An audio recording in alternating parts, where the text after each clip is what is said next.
नमस्कार, आप सभी का स्वागत डीडी न्यूज़ पर। आप देख रहे हैं सांकेतिक भाषा का हमारा विशेष बुलेटिन। मैं हूं मुकुल शर्मा, मेरे साथ मौजूद हैं मेरे सहयोगी शरद मुदगल। और आइए खबरों की हम शुरुआत करेंगे, लेकिन सबसे पहले नजर डाल लेते हैं हेडलाइंस पर। दिल्ली चुनाव के लिए भारतीय जनता पार्टी की आज आ सकती है दूसरी सूची। कल सीईसी की बैठक में उम्मीदवारों के नाम पर हुई चर्चा।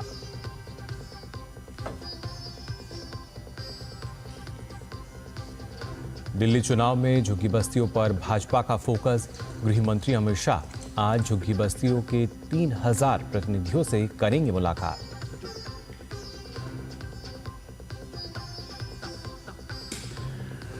अयोध्या में रामलला की प्राण प्रतिष्ठा की पहली वर्षगांठ आज। मुख्यमंत्री योगी आदित्यनाथ रामलला का महाभिषेक कर करेंगे आरती।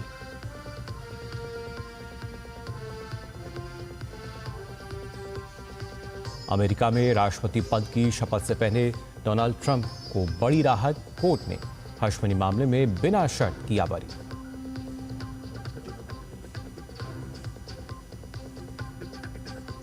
और मलेशिया ओपन बैडमिंटन के सेमीफाइनल में पहुंची चिराग शेट्टी और सात्विक साईराज रंकीरेड्डी की जोड़ी। सेमीफाइनल में दक्षिण कोरियाई जोड़ी से होगा मुकाबला।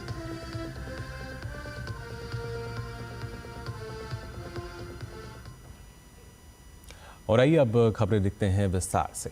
दिल्ली विधानसभा चुनाव को लेकर भारतीय जनता पार्टी की दूसरी सूची आज आ सकती है। कल भाजपा की केंद्रीय चुनाव समिति की बैठक में दिल्ली विधानसभा चुनाव के लिए बाकी 41 उम्मीदवारों के नामों पर मंथन किया गया। इस बैठक में पीएम नरेंद्र मोदी, गृह मंत्री अमित शाह और रक्षा मंत्री राजनाथ सिंह समेत दिल्ली बीजेपी के कई बड़े नेता शामिल हुए। इस बैठक में दिल्ली विधानसभा चुनाव की तैयारियों सहित प्रत्याशियों के चयन पर विस्तृत रूप से चर्चा हुई। सूत्रों के मुताबिक कल हुई सीसी बैठक में 10 और 11 विधानसभा सीटों पर उम्मीदवार फाइनल नहीं हो सके हैं। बची सीटों पर चर्चा के लिए आज भाजपा के कोर ग्रुप की बैठक होगी। भाजपा अध्यक्ष जेपी नड्डा और गृह मंत्री अमित शाह के साथ कोर ग्रुप की बैठक होगी। 70 सदस्यीय दिल्ली विधानसभा के चुनाव के लिए भाजपा की 29 उम्मीदवारों की पहली सूची 4 जनवरी को सामने आई थी और इसमें पूर्व मुख्यमंत्री और आप संयोजक अरविंद केजरीवाल के खिलाफ नई दिल्ली सीट से पूर्व सांसद प्रवेश वर्मा को मैदान में उतारा गया है। पार्टी ने एक अन्य पूर्व सांसद रमेश बिधूड़ी को कालकाजी से उम्मीदवार बनाया है, जहां मुख्यमंत्री और आप उम्मीदवार आतिशी मैदान में हैं। दिल्ली में 5 फरवरी को चुनाव होगा और 8 फरवरी को नतीजे आएंगे।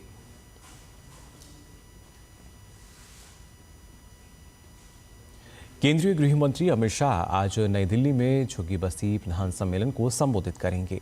ये सम्मेलन जवाहरलाल नेहरू स्टेडियम में आयोजित होगा, जिसमें दिल्ली के 3000 झुग्गी बस्तियों के प्रधान हिस्सा लेंगे।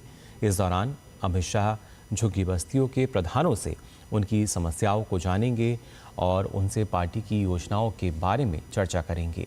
आपको बता दें कि भाजपा ने झुग्गियों में अपनी पकड़ मजबूत करने के लिए जून 2024 में झुग्गी अभियान की शुरुआत की थी। इसके तहत 1000 बूथों पर 253 विस्तारक बनाए गए थे, जिनमें 53 महिला विस्तारक भी शामिल हैं। इन विस्तारकों को हर 3 बूथ पर जिम्मेदारी दी गई ताकि झुग्गियों में स्थानीय मुद्दों को समझा और उनको हल किया जा सके। दिल्ली में 675 झुग्गी झोपड़ी क्लस्टर हैं। झुग्गियों में रहने वाले मतदाताओं की दिल्ली चुनाव में बड़ी भूमिका रहती है।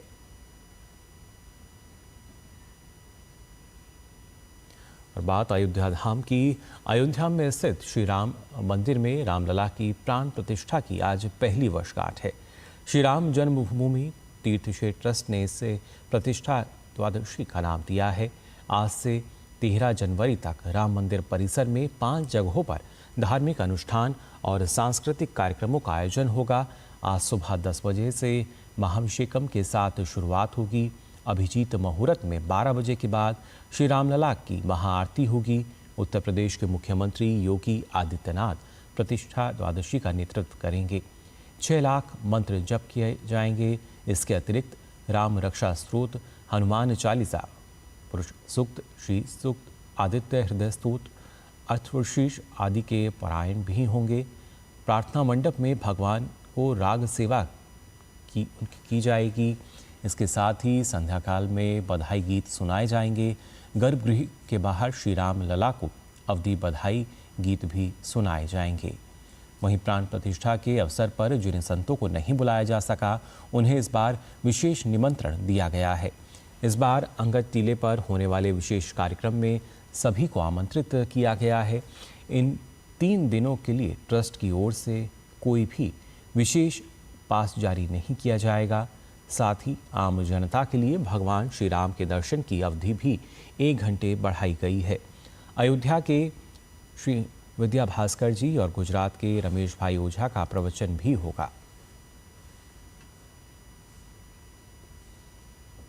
पंजाब के लुधियाना पश्चिम से आम आदमी पार्टी के विधायक गुरप्रीत गोगी की गोली लगने से मौत हो गई।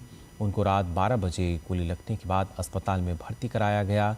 पुलिस के मुताबिक गोली लगने के बाद अस्पताल में डॉक्टर्स ने उनकी जांच की, जिसके बाद उन्हें मृत घोषित कर दिया गया। इस मामले में पुलिस उपायुक्त जसकरण सिंह तेजा ने बताया है कि विधायक की मौत के मामले में अभी कुछ कहना जल्दबाजी होगा। जांच जारी है, लेकिन राज्य में विधायक की हत्या से पंजाब की आप सरकार की कानून व्यवस्था पर कई तरह के सवाल उठने लगे हैं।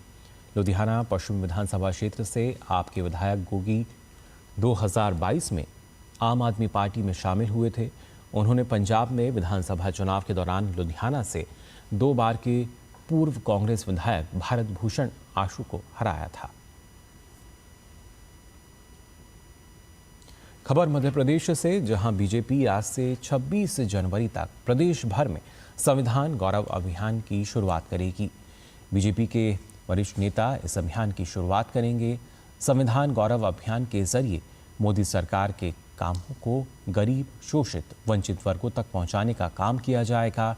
साथ ही अभियान के जरिए बीजेपी अपने सभी सांसद, विधायक, मंत्रियों से लेकर संगठन के नेताओं को लगाने जा रही है, जो स्कूल कॉलेजों में गोष्ठी परिचर्चा समाज के हर वर्ग के बीच जाकर चर्चा करेंगे।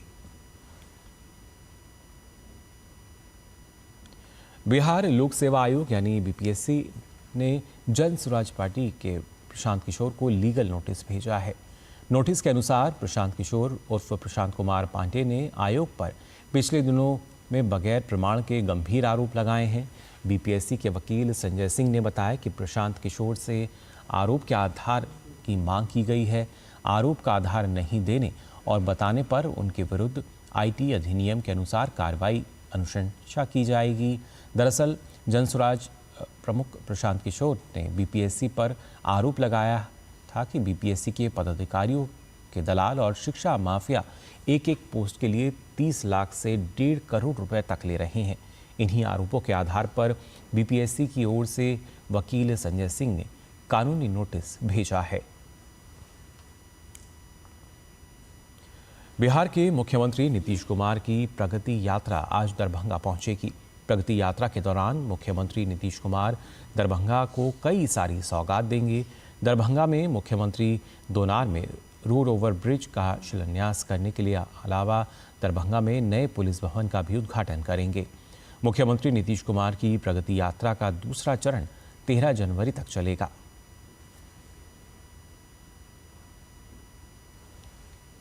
छत्तीसगढ़ के मुंगेली जिले में एक बड़ा हादसा हुआ है। सरगांव में स्मेल्टिंग प्लांट में साइलो संरचना ढह गई, जिसकी वजह से कई मजदूरों के दबे होने की आशंका है। बचाव और राहत कार्य की लगातार जारी है। घायलों को इलाज के लिए बिलासपुर भेजा गया है। छत्तीसगढ़ के उप मुख्यमंत्री अरुण साव ने घटनास्थल पर पहुंचकर स्थिति का जायजा लिया। उन्होंने कहा कि बचाव अभियान 36 घंटे से अधिक समय तक चला और काफ़ी मशक्कत के बाद हम साइलो संरचना को हटा पाए। साथ ही उन्होंने कहा कि आगे का बचाव कार्य आसानी से अब किया जा सकता है। राजधानी दिल्ली समेत पूरा उत्तर भारत घने कोहरे और ठंड की मार झेल रहा है। पूर्वी उत्तर प्रदेश के अलग अलग स्थानों में आज सुबह के समय घना कोहरा छाया रहा। मौसम विभाग ने पूर्वी उत्तर प्रदेश और पंजाब में आज रात और सुबह के समय घने कोहरे का ऑरेंज अलर्ट जारी किया है। इसके अलावा पश्चिमी विक्षोभ के कारण उत्तर पश्चिम भारत में अगले 2 दिन बारिश होने की भी संभावना है। हरियाणा, चंडीगढ़ और पूर्वी राजस्थान के कुछ स्थानों में रविवार और सोमवार को घने कोहरे की संभावना को देखते हुए ऑरेंज अलर्ट जारी किया गया है। साथ ही घने कोहरे की वजह से दिल्ली एनसीआर समेत पंजाब में आज विजिबिलिटी काफ़ी कम दर्ज की गई, जिसका सीधा असर यातायात परिचालन पर पड़ा। कम विजिबिलिटी होने के कारण पिछले सप्ताह से ही लगातार रेल और हवाई सेवाओं में देरी हो रही है। वहीं गाड़ी चलाने वालों को भी काफ़ी दिक्कतों का सामना करना पड़ रहा है।